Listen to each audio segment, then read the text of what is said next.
the river and fields. The first light of dawn crept over the horizon, painting the sky with hues of pink and orange. Kamau stirred in his modest wooden house, nestled near the banks of a meandering river in the lush highlands of central Kenya. The air was crisp, carrying the sweet scent of dew-kissed tea leaves from the sprawling estate that bordered his land. Kamau had lived here all his life, a farmer like his father before him. The land had been generous, yielding maize, beans, and bananas from the fertile soil. But the river, flowing gently beside his home, was the true lifeblood of the farm. It watered his crops, quenched the thirst of his animals, and provided fish when the harvest was lean. The river, with its clear, cool waters, was as much a part of Kamau as the earth he tilled. As the sun climbed higher, Kamau rose from his bed, his bones creaking with age, but his spirit still strong. He wrapped a well-worn kikoi around his waist and stepped outside. The world was awakening. Birds sang in the trees, and the distant sound of a cowbell echoed through the valley. His old dog, Simba, greeted him with a wag of the tail, eager for the day ahead. Kamau's first task was to tend to his shamba. The maize stalks stood tall, their tassels swaying in the gentle breeze. He moved methodically down the rows, checking for pests, removing weeds, and ensuring that each plant was thriving. His hands, calloused from years of labor, worked with the precision of someone who knew every inch of his land. By mid-morning, the sun was high and Kamau could feel its warmth on his back. He paused to take a sip from his calabash, filled with water from the river. It was a simple drink, but it revived him, reminding him of the river's constant presence in his life. As he worked, Kamau could hear the distant hum of activity from the tea estate. The estate was vast, its rows of tea bushes stretching as far as the eye could see. The workers, mostly women, were already busy plucking the tender green leaves, their fingers moving quickly to fill their baskets. Kamau watched them for a moment, admiring their skill. The tea from this estate was renowned for its quality, shipped to distant lands where people sipped it without knowing the toil that went into every cup.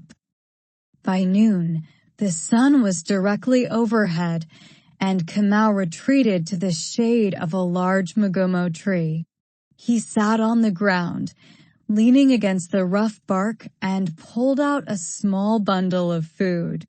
Ugali, sukuma wiki, and a few slices of nyama choma, wrapped in a banana leaf. It was a humble meal, but it filled him with strength. As he ate, he listened to the sounds of the river, the rustle of the leaves, and the distant murmur of the tea workers. The afternoon passed in a blur of activity. Kamau repaired a broken fence, guided his cows to a new grazing patch, and checked on the beehives he kept near the edge of the forest. The bees were busy, and Kamau knew that soon he would have honey to sell at the local market. As the sun began its descent, casting long shadows across the land, Kamau made his way to the riverbank. This was his favorite time of day, when the world was bathed in golden light and the air was filled with the sounds of evening. He sat on a rock by the water's edge, letting the cool breeze wash over him. The river, ever flowing, seemed to speak to him in its own language, a language Kamau had come to understand over the years. It was here, by the river, that Kamau reflected on his life.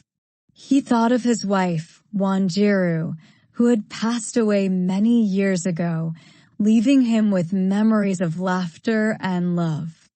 He thought of his children, now grown and living in the city, far from the quiet rhythms of the farm. They called often, urging him to join them, but Kamau could not imagine leaving this place. The land, the river, the tea fields, they were his life. As darkness fell, Kamau lit a small fire outside his house. The flames flickered, casting dancing shadows on the ground. He boiled water for tea, the fragrant steam rising into the night air. The tea from the estate next door was strong and soothing, a perfect end to a long day. Kamau sat by the fire, sipping his tea, and watched as the stars appeared in the sky, one by one. The night was calm, the only sounds the crackling of the fire and the gentle flow of the river. Simba lay at his feet, content and quiet. As midnight approached, Kamau felt the weight of the day settling into his bones. He poured the last of his tea into the fire, watching as the flames sputtered and died. The world was silent now, wrapped in the embrace of the night. Kamau stood, his body tired but his heart at peace.